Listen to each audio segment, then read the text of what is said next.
մանավանդ հայերին շատ ճնշել չի կարելի, ազատ է պետք թողնել, ազատ մարդը կարող է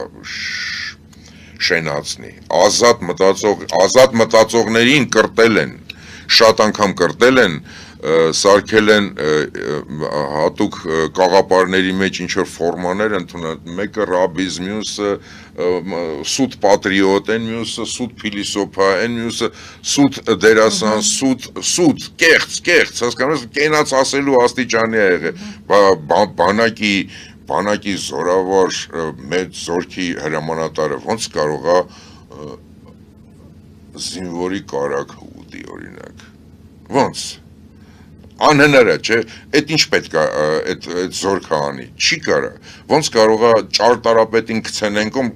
պրարաբները շինարարություն անեն, կփլվի, կքանդվի, այդ սովետական սարքած տները Գյումրու դրա համար կան, որտեղ այնտեղ ճարտարապետը ոչ մի բանի պետք չէր